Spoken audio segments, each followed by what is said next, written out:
জলবায়ু সম্প্রতি সবচেয়ে আলোচিত ইস্যুগুলোর মধ্যে একটি। কেন পরিবর্তিত হচ্ছে, কিভাবে আটকানো যায়, আটকানো না গেলেই বা কি হতে পারে পরিণতি, তা নিয়ে গেল কয়েক যুগ ধরেই চলছে ব্যাপক গবেষণা, পরীক্ষা নিরীক্ষা।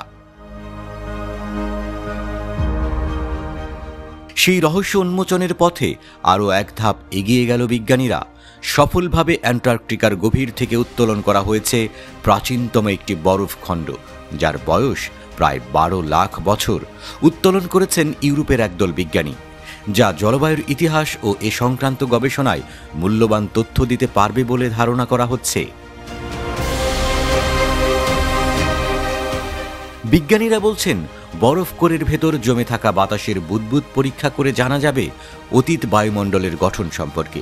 সরাসরি বোঝা যাবে কার্বন ডাই অক্সাইডের গঠন, গ্রিনহাউস গ্যাসের গঠন ও অনেক কিছু, যা বিশ্লেষণে অনেকটাই স্পষ্ট হয়ে যাবে জলবায়ুগত বিভিন্ন ঘটনার ব্যাখ্যা।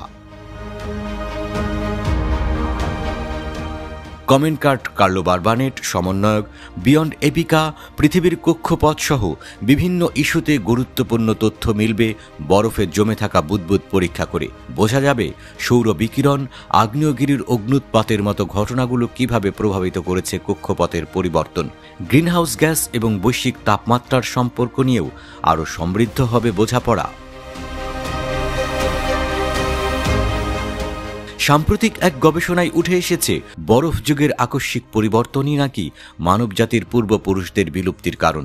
ধারণা করা হচ্ছে, প্রাচীন এই বরফ টুকরোর বিশ্লেষণে বেরিয়ে আসবে সে বিষয়ে কনক্রিট তথ্যও। গেল 4 বছর ধরে এই বরফ সংগ্রহের চেষ্টা করছিলেন বিজ্ঞানীরা। অবশেষে চলতি বছর সম্ভব হল 9000 ফুটের বেশি লম্বা এই বরফ টুকরো উত্তোলনের পর গবেষণার সুবিধার্থে বরফটিকে 1 মিটার সাইজে টুকরো করে প্রক্রিয়াজাত করা হয়েছে। 12 প্রতিষ্ঠানের 1 ডজন গবেষকদের 200 দিনের প্রয়াসে শেষ হয়েছে প্রক্রিয়াজাতকরণ। এখনো পর্যন্ত এটিকেই বিশ্বের সবচেয়ে পুরনো বরফ টুকরো বলে মনে করা হচ্ছে।